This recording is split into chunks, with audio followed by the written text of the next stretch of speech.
Good morning. Welcome to Monday Morning with Tanny. I am Tanny Reed Walker. I am a counselor with FCSS in the Southern Alberta region. I am really happy to be able to be of support during your grief journey. I hope that this lands for you in a way that nourishes your heart and helps ease a little bit of what you're going through. I can't take it away. This is a huge process, and I'm really grateful that you're taking time to learn about it and work through it, because you are important. Today I'm continuing on with Dr. Alan Wolfeld's book, Loving from the Outside In and Mourning from the Inside Out. Last week I had a couple of pre-recorded videos. I apologize for how disjointed they ended up being. It was a weird situation, and I appreciate that it might have frustrated some of you, and I hope that the content ended up being okay for you. I was supposed to talk about intention and actions last week with the videos, however it didn't work out that way. And it's interesting every time something doesn't quite work out in my lives or in my pre-recorded videos, or basically anything that happens, that it continuously reminds me that it's very much life, and grief reflects that a lot in the mourning process. We have a plan as to how we're going to get through this, or what we're going to do, and then life kind of comes in the way. Hi Prisma, thanks for letting me know you're here and you can hear me. I hope you're having a good day. Back to the grief part. So it just reminds me that we're human and our process is not linear. So as I go through these books from Dr. Alan Wolfeld and I share, sometimes I forget to remind people that your journey is not linear. It is all over the map. It is a scribble all over. And that's okay. And whatever you hear that works for you today may not work for you tomorrow, and then it may not work for you today, but it does work for you tomorrow, and all of that is okay. This is a journey, and it can get really messy, and sometimes it's smooth and amazing. It's just trying not to have a lot of expectations on it. Today we're going to talk about intention and action. So just because you don't have a ton of expectations on it doesn't mean that you don't have to do anything. So we might as well dive right in to intention. So Dr. Alan Wolfeld starts off the chapter with saying, love is a verb, and so is mourning. And so that means that love is an action word, and so is mourning. You can't sit passively by when you love someone. Loving someone requires a showing of it. They don't know what's happening inside you, so you need to show them how to love. It requires some action. And same with mourning. Those feelings are sitting inside you. Those grief feelings, those images, those thoughts, those memories, they're just sitting in there. And it requires action to move them out. So when you truly love someone, you will act on it. You can be compassionate and selfless and act in kind ways. In a romantic relationship, feelings of love and desire just spring up out of nowhere. But if you don't act on them and nourish those, they can seem like they're just going to fade away. So all of the little things that we do during the day, the kind touch, home-cooked meal, a greeting, when they show up in the day, the words, the things that we do, all of those matter. They create that love and nourish it. So love is an intention plus an action. There's a quote here I'd like to read to you. Love is not a feeling. Love is an action, an activity. Genuine love implies commitment and the exercise of wisdom. True love is an act of will that often transcends ephemeral, that's a big word, feelings of love. It is correct to say love is as love does. So I'm hoping that the person that you're missing, you loved, and there was actions there that continued to prove that love and work on that love.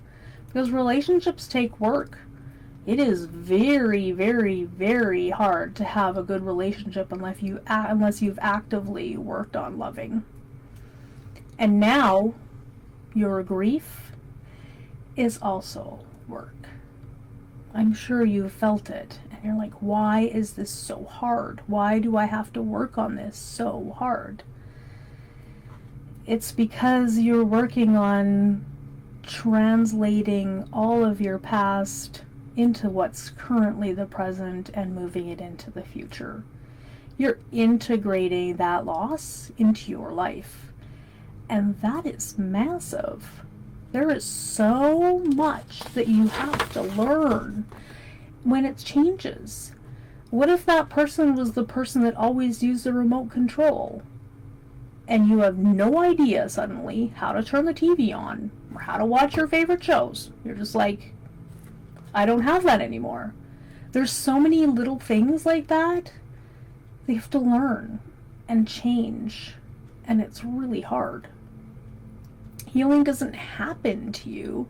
You have to create it slowly over time, and hopefully you have support of others. So how do we do this? We first set an intention. An intention is defined as being conscious of what you want to experience. Lots of times I'm in workshops and everyone's like, you have to set an intention. What do you want to learn today? What do you want to experience? And it's frustrating at times because we just kind of want to go through and just deal with it instead of actually thinking, about what we want to learn or what we want to experience. Sometimes I'll go to an event and I just want to experience other people and that are in the same field as I am so I can understand them and share with them. Other times I'm just very interested in the content of what's going on. And it's the same with intending to heal from the grief. It's, what do I want to experience through this? What am I going to learn about myself? And it's turning yourself in from being a passive witness as to what's going on around you to an active participant. So even watching these videos, in my mind, makes you an active participant. I want to learn about my grief. It's painful and it's difficult and it makes a lot of feelings happen inside me, but I do want to learn and I do want to heal and I do want to grow and I want to have some possibility. And that's super powerful because time isn't what heals the wound. It's the actions that you're doing. And with that said, it does take time. There is, as I say all the time, there are no rewards for rushing through this. Your process will take time. And that is just how humans are. That's how we learn. We don't learn in a flash. Our brains don't immediately just change. Our hearts don't just immediately heal. It takes time. So you're going to do this in doses. So take your time, have doses, but always have your intention in mind. It's very powerful. So you're going to reconcile these feelings into your world. So, you have an intention. Well, the next part of having an intention is having an action. So I can intend to be stronger, but if I don't actually do anything to help myself become stronger, then nothing is going to happen. So I can sit here in my chair and like, I intend to be stronger. And if I don't actually get up and start moving and taking stairs and maybe lifting some stuff or exercising, doing whatever needs to be done to help me be physically stronger, nothing's going to be happening. Same with intention on healing your grief. You can be like, yeah, I intend this is going to happen. But you don't take any time to reflect. You don't take time to talk to people about those really hard things. You don't take time to learn about it. Then it's just sitting there waiting. It's like a seed that hasn't been planted yet. You kind of have to plant the seed. You can intend to love someone, and if they don't hear it, they don't see it, they don't know it, there's no way that that love is going to grow. It's just going to sit there. So how you mourn, how you do the action, that's up to you. That's going to be different based on your culture, your religion, your gender, your introvert, extrovert, all these different things about you, your age, your experience, your life situation, so many things. There's a list of things that you can do and choose from. There's so many. Oh my Lanta, we have so many search engines that can help you research these things, but talking to good listeners is always a good way. Always important. And a good listener is someone who is going to listen and ask you questions to learn more about you, not listen and then tell you what you need to do.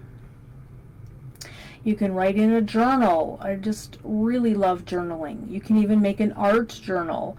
There's a whole bunch of ways of making journals. And that's amazing. You can do it on paper. You can do it on the computer. You can do it on your phone. Our phones are always in our pockets, ready to just do whatever we want them to do, which is super awesome. You can attend a support group, and if you can't find a live and in-person support group, there's so many groups online. It is incredible what is out there. Find one that is supportive to you. I know I've done other videos prior to this that talk about what a good support group would look like. Mourning activities include crying, creating art, getting physical. I personally cook. I'm very creative in my cooking. That is a way for me to do that. Engaging in spiritual practices, such as prayer, meditation, and even actively remembering. So you can set up a corner in your home that is a remembrance corner. You can have a photo album in your phone, or like a real tangible in real life kind of photo album.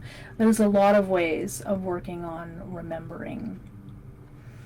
And set your intention to heal slowly again and in doses, and take time when those feelings come up to express them in any way that's safe and secure for you. And nurture the existing relationships that are in your life.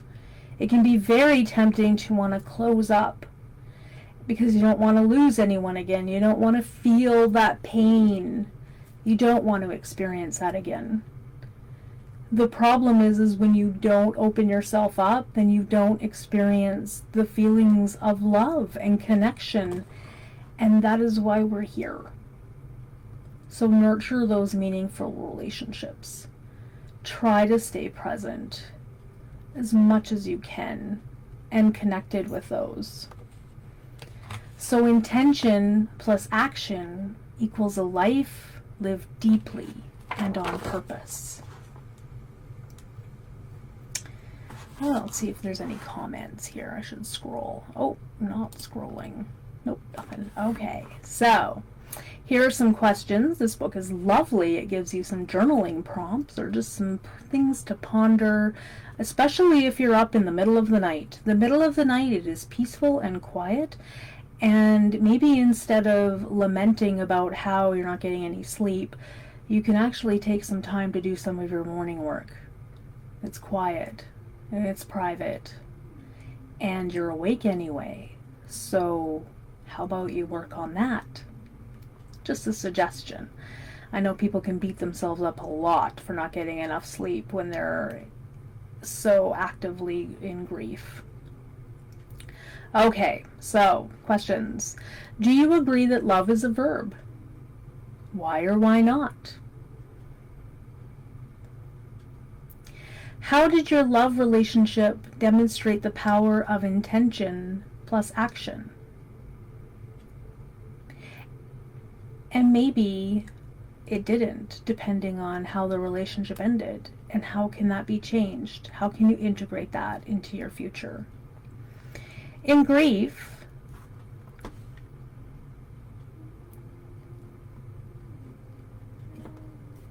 oh, thank you, Prisma, for asking that question. I will think about it, because I was thinking about stopping Monday mornings, but maybe another series would be a good idea. In grief, how have you set your intentions to heal? What have you done? Is this a new concept for you? I would be really interested to know about people's intentions. What are some ways you are actively expressing and mourning your loss? What are some traditions you have? What are some things that you do? I've shared frequently about sunrises, for some reason, are just wonderful times for me to sit and reflect about those that I have loved and that are not here anymore. And have you experienced any examples in your own life of the power of intention plus action? So have you seen it? You intend something and you work towards it and you achieve it. You heal it. You do things. It is powerful.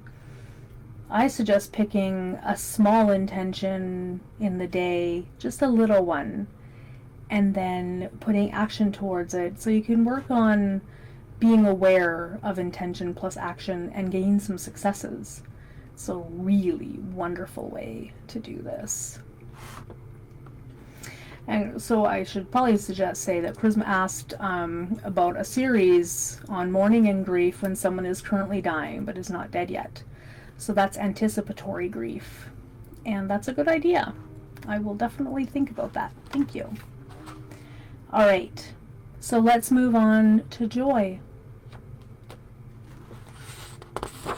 I enjoy joy. Okay. And Frank says, think of all the beauty that's still left in and around you and be happy. Oh, joy. When someone is falling in love or is in love, oh my Lanta, the joy. Can you imagine any other joys than when you gazed into your newborn's eye? Or you held your beloved's hand for the first time? Oh, so amazing. The joy of living in orbit with somebody that you love is unmatched by any other experience. And so when that person dies, you don't get to gaze into their eyes and you don't get to hold their hands anymore. It is so natural to wonder if you're ever going to experience joyfulness again. Your divine spark gets muted. You can see it on people's faces. It's just, they just fall a little bit. They're not as animated. You can feel it in their energy. You can feel it in yourself. It's just like, where is it? Where is that spark? You can feel as if that loss drained every ounce of happiness out of you. You can feel empty, weary, and depleted. And it's so hard. So hard. So where is this joy? Where can you find it again? It's not in your possessions. It's not in the external world. It's not an achievement that you can reach. It isn't related to how much money you have or status you have. It's not going to be handed to you from another person. It's something that exists within you. Only you have the capacity to find it, feel it, and nurture it towards its full potential. Only you can cultivate from within the intense happiness we call joy. And the friend to happiness is hope. They're inseparable. Having hope that you're going to be able to have it again. It's part of that intention. I think when you have an intention tied with that hope, it also helps. It's hard to create an intention unless you have hope. Hope is what helps human beings carry on through all of history. I think of people that have survived the most horrendous things, and I know it's hope that made that happen. So you're going to work on rediscovering happiness, hope in big and small ways, and that will uplift you and energize you and create an energy that's going to help. So have you ever noticed when somebody is really happy, it shows? You can feel it. So if you have anyone in your world who is really happy and you bump into them, sometimes you can find that happiness resparked inside of you. It's like if you've ever held a lighter that hasn't had the spark going and it's just kind of releasing gas and not doing anything, and you hold it near a candle that's already lit. It lights up. And that's how the happiness, bumping into happiness, can work. So when you do have people in your world that are laughing or being playful, stop and realize you're bumping into happiness. And you can let that happiness ignite your spark a little bit. It's around. You're allowed. I know that sometimes it's hurting and it can be easy to turn towards bitterness. I've heard people saying, I can't stand seeing people laughing and being happy. Don't they realize the entire world has crumbled? And I understand that. I do. And if you're overwhelmed by that, then take some time to talk to somebody, to mourn some of that, those feelings that are coming out of you. They're natural. It is natural to feel that. It is not natural to stay there. So take some time for you and get some support. So on that, what can create laughter and joy? It's playing. Rekindle that child in you, that innocence. Let those burdens and responsibilities kind of fall away for a bit. Embrace joy and have some fun. So you know that love is a verb. So is play. Play is an action. It's a choice you make to participate in activities just because they're fun and entertaining. And most often they require other people for play. But not always. Sometimes you might just be silly by yourself. Maybe you like to put some wild makeup on to see what that looks like. Maybe you're going to talk to your dog or your cat with a funny voice and tell stories about it. maybe it's that art and being creative and just being playful with it. It could be music. Maybe you're dancing in your car when you're listening to music. Whatever it is, take some time to play. That play will help that spark inside you. You're allowed to play. It's not disrespectful. It doesn't mean you didn't love that person. It doesn't mean you don't still love that person. It means that you also love you and that your spark is worth shining.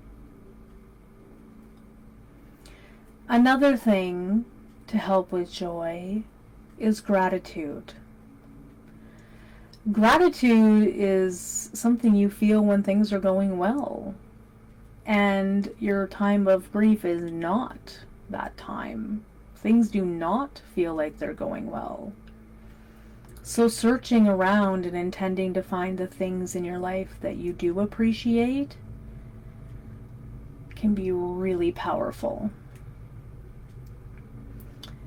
It may not always feel natural during a time of grief, but realize that you have the potential for some gratitude. And it's not always like big giant things, but you can look at your relationships. You can look at the living people that you're grateful for. You can look around the comforts of your home. Sometimes it's just the fact that our air is fairly clean to breathe.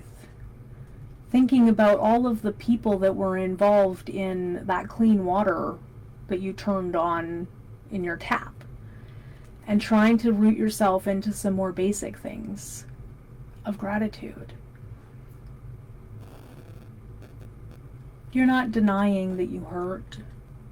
You're not denying that your world is turned upside down. But you are choosing to look at some of the other things as well. It's that balancing, that softening of the pain. That's what you're looking for. So gratitude can be called forth in those situations that you're not normally grateful for. It's kind of looking for that silver lining. It doesn't mean that you're denying anything. It just means that you're expanding and accepting some of the good things that are there. So speak it in your mind, speak it out loud when you come across it, embrace it. And consider some of these things, such as nature, your body and mind. Children are often fun. Your favorite companion animal. The person who died. Your courage, your faith, and your higher power's love for you. You can and will rediscover gratitude, happiness, and even joy, no matter what. So the questions are, what makes you happy even as you experience the dark clouds of grief? What used to bring you joy? How can you set your intention and take action to rekindle that joy? Who are some of the people in your life that you have gratitude for? And why? And when you share that with them, it makes it grow tenfold. It's really amazing. So share it. It's an extra tip for extra happy. And what are you actively doing to help yourself rediscover happiness and gratitude in life? It's a verb. It takes work. And remember, you can do it in doses. So I see on the side here, there's another one. Is there one on mourning relationships with people who aren't physically healthy, but you can't have in your life anymore? Oh, mourning the loss of those a little bit more toxic people. Yes, those are both very good things to both of those suggestions are really good, and I think that I can look at developing something like that. Some of the stuff in this series that we've done can help with all of those things as well. So ask those questions about the person that is currently very ill or is dying, and apply them to that relationship. And same with people that just can't be in your relationship, be in physical relationship anymore because they are toxic, and work at grieving kind of that hope. But again, like I said, I will definitely write those down and take a look at maybe resuming the Monday mornings or another time in the future. So we have for sure one more, probably next week. It will be pre-recorded to finish off this book. And then Monday morning we'll be taking a break. So I appreciate everyone who's watched live. Thank you so much. I appreciate everyone who watches the replay. I just appreciate you and the fact that you are taking action and realizing that you do have some power in this process. So that's it for today. Thank you so much. Please take care of you, because you're so worth it.